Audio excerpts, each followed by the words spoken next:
Ce qui m'énerve le plus en Afrique, au Cameroun, je vous en parle. Voilà, vous avez vu les séquences tout à l'heure, mais tout d'abord, je voudrais vous dire bonjour, comment vous allez? Moi, je me porte bien. Là, je suis en train d'aller au travail. Je suis un tout petit peu pas très bien parce que je dois être à la police ce matin.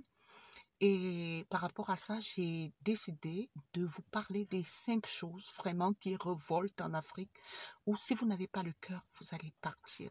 Et je vous parle en particulier du cas du Cameroun et c'est vraiment difficile. En un, je vais commencer par certains policiers qui ternissent énormément l'image de la police, malgré tout ce que, bien que les autorités, les personnes très très haut placées de la police fassent des efforts pour que tout se passe très très bien, c'est-à-dire ils récompensent des gens qui travaillent bien, ils encouragent les gens qui travaillent bien et ils mettent à la porte les mauvaises graines.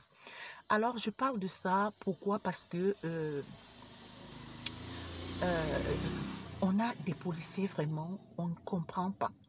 Moi, par exemple, je vais pas parler de ce carrefour-là pour que le policier ne soit pas repéré si on voit cette vidéo et qu'on lui crée des problèmes. Parce qu'au-delà de ça, c'est la misère.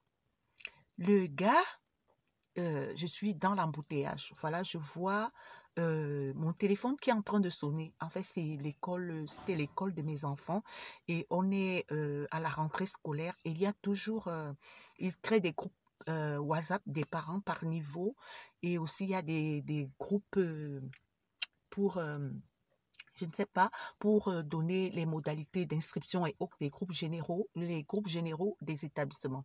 Alors, c'est la rentrée, on ne sait jamais, parce qu'il y a des écoles ici où quand vous arrivez à un certain moment et que vous n'avez pas obéi à certaines choses, bon, on vous vire l'enfant. En fait, c'est des éléments, des établissements très, très sélectifs. Alors, je suis à un carrefour. Le policier, comment dire, il est en train de diriger la circulation. C'est-à-dire, au carrefour, je suis la troisième voiture après la première qui est au carrefour avant notre passage. Mon téléphone, il vibre, je prends le temps d'attendre que je passe en fait. Je vois en fait que c'est l'école de mes enfants et tout, il y a des modalités autres. Alors là, je vois qu'on a libéré notre rang pour passer. Je dépose mon téléphone, je fais ça comme je faisais ça. Je prends mon téléphone, je dépose. Le mec, il avait vu comment j'ai déposé le téléphone, il me dit garé là. Et je vous dis, il y avait un embouteillage fou. C'est pas comme si vous étiez dans la grande circulation, par exemple, comme à la rue de Camtel ou une route qui passe très, très facilement. Le mec, le policier, en fait, il me dit, garé là, je veux me garer. Il me dit, tes pièces d'abord. Je lui dis, monsieur, je vais garer. Le gars, il s'accroche presque sur mon véhicule, genre, je ne sais pas s'il a affaire à je ne sais pas, craqué, il va l'écraser parce que c'est déjà arrivé ici. Alors, je lui dis, je vais garer. Il me dit, non, non, tu me donnes les papiers avant. Et mon sac, il était derrière. Parce qu'ici, il y a des gens, quand vous laissez votre, comment dire, sac là, ils cassent la portière ou ils cassent la vitre et ils prennent votre sac. Voilà, c'est des cas qui arrivent ici. Par exemple, j'ai une collègue qui rentrait d'une réunion à 21h. Donc, genre, les réunions des femmes, il y avait l'ambiance après la réunion et autres. Donc, elle passait au niveau des Ligues-Joie, là, il était des 21h. Il y avait un peu d'embouteillage et elle avait laissé une portière qu'elle n'avait pas complètement bouclée. Et je vous dis, il y a un gars qui est entré dedans. Il avait le couteau. Et le gars a éteint le plafonnier, l'ampoule plafonnier, et il essayait il menaçait cette dame-là de donner son sac, tout ce qu'elle avait de valeur. Elle ne pouvait pas crier. Il lui dit, monte toutes les vitres et tout. Donc, euh, mon sac était dans la malle. Alors, je lui dis, oui, je vais aller prendre. Il me dit, non, non, tu me donnes les dossiers. Alors, je gare en pleine route. Il y a des gens qui klaxonnent, c'est quoi cette histoire et tout. Quand je sors, il y a même des gens qui m'insultent, qui ne savent pas ce qui se passe. Je vais derrière pour prendre mon sac. quand je viens, j'ouvre mon sac, je prends le dossier, je lui donne. Il me dit, oui, garde bien, je garde bien. Entre-temps, le gars, il a créé l'embouteillage, il a bouclé le truc comme ça. Peut-être qu'il croyait que j'allais fuir. Et fuir à quel endroit? C'est un endroit assez saturé, c'est-à-dire, il y avait un bouchon fou. Donc, du genre, et c'est toujours comme ça, à cet endroit, tu ne peux pas fuir. Le mec, il commence à crier, oh, vous vous prenez pour qui dans ce pays? Oh, les femmes de ce pays, oh, machin, truc. Il crie, je dis, non, tu cries pas sur moi parce que j'ai mal au nerf. Il me dit, oh non, non, machin truc. Et il y a un monsieur qui passe, il me dit, madame, calmez-vous, je vais voir ce qu'il va faire. Je me calme. Et le monsieur, il sort un reçu de la poche de sa veste de policier, genre là. Vous voyez la tenue là. Le mec, il me dit, tu vois, si tu touches seulement au téléphone quand tu conduis, tu vas payer 25 000 à la trésorerie. Je lui dis, c'est pas un problème. Si vous pensez vraiment que c'est ça, le monsieur lui dit, la police est d'abord sensibilisatrice. Est-ce qu'elle était en train de rouler sur une distance, vous l'avez suivie et vous avez vu qu'elle téléphonait en conduisant.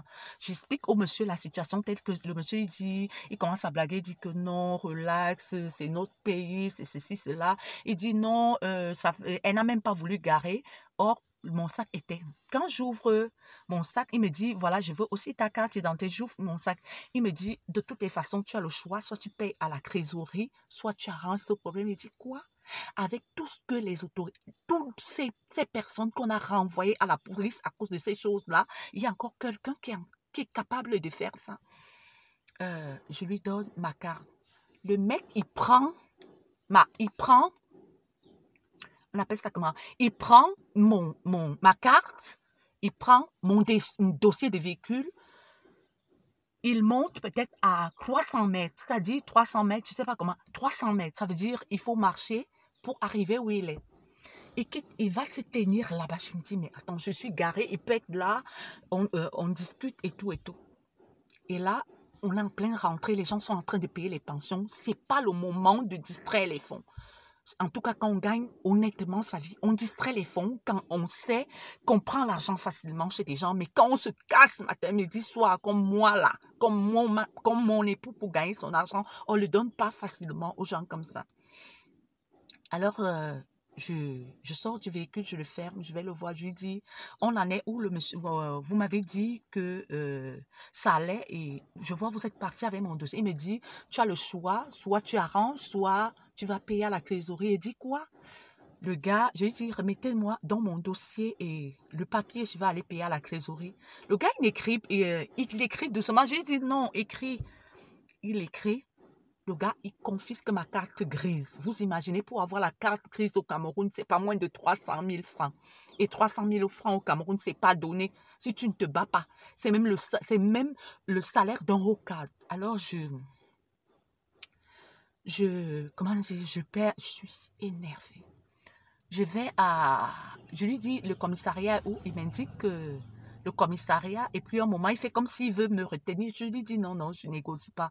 J'arrive à son commissariat, j'explique la situation, voilà, on dirigeait la circulation, j'étais troisième garée, j'avais le téléphone, et au moment de donner le signal pour partir, j'ai reposé le téléphone. Il m'a vu comment je posais le téléphone, et il m'a dit, il voulait me sensibiliser et tout, et là, il me montre combien coûte Alors, je vous redis la suite de l'histoire tout à l'heure.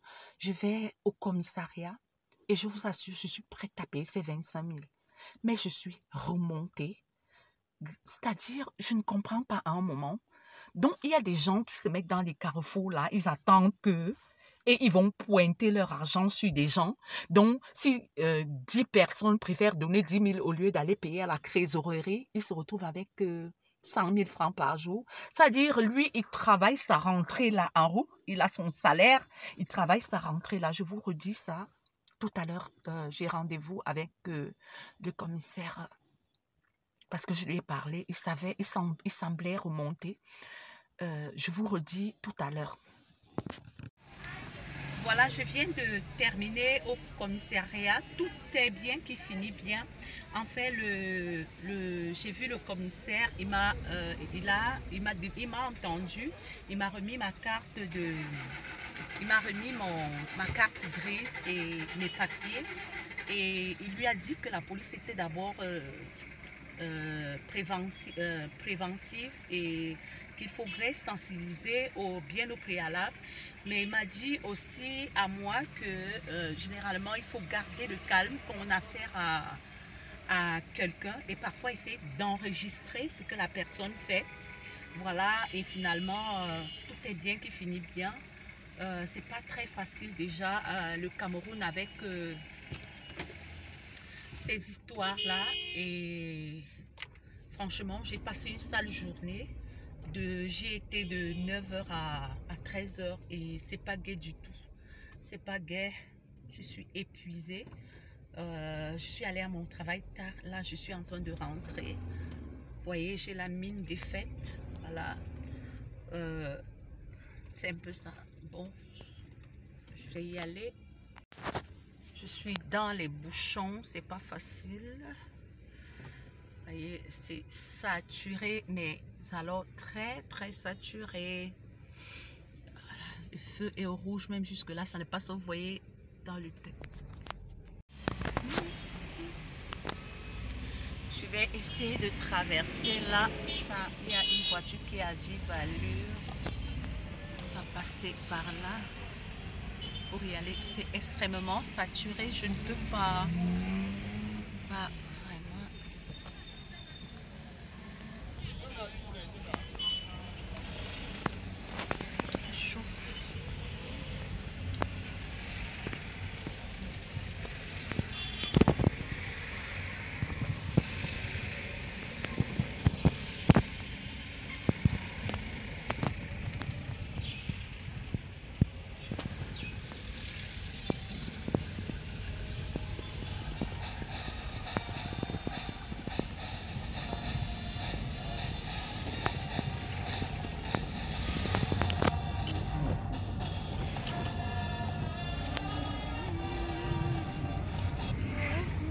Et certains vous perdent des journées comme ça, vous allez 1, 2, 3 jours juste pour vous pourrir la vie. On vous dit qu'il n'est pas là. Voilà, comme je vous dis Celui-ci, toujours, particulièrement, je suis beauté il avait le exotique. Je mets don depuis du un super mensonge. pays de l'Afrique Heureusement, centrale, c'est le je le Cameroun. Alors, si coinçais c'est la toujours première du fois que vous genre, voilà, arrivez sur ma regardons chaîne, le vous listing. attendez quoi? Est-ce que j'ai Abonnez-vous. appelé? Il y Je vais a les parler de la sociétés de deuxième mobile, on chose qui peut m'énerve le plus à une regarder. autre J'ai pas vidéo. Je vais appelé, j'ai essayer d'en reçu un parler parce message que et c'est des j'étais story time. garée. C'est des J'ai choses regardé ce que message, j'ai vécues regardons-leur. personnellement Donc, ou ce genre des de truc. proches. Et Voilà, à un moment, il faudrait que ça cesse. Alors, pour les anciens, je voudrais vous dire merci pour le soutien que vous m'apportez. Voilà, vous m'écrivez beaucoup inbox, mais j'aimerais que vous me laissiez des commentaires. Ça peut être juste une émoticône, un bonjour, ce que vous pensez en commentaire, likez. Ça permet à la chaîne de grandir en fait. Partager avec des personnes que ça pourrait intéresser. C'est aussi notre beau pays, le Cameroun. Comme je vous dis souvent, je suis beauté exotique. J'aimais depuis un super pays de l'Afrique centrale, c'est le Cameroun. J'ai fait dans le lifestyle du Cameroun la réalité africaine, le Cameroun en particulier, c'est-à-dire la cuisine, la mode, les monuments, la culture, les faits de société, un peu comme ce dont je parle en ce moment, les ménages, les vlogs, enfin, bref, le lifestyle. Voilà, je vous envoie un bisou chaud du Cameroun. Voilà,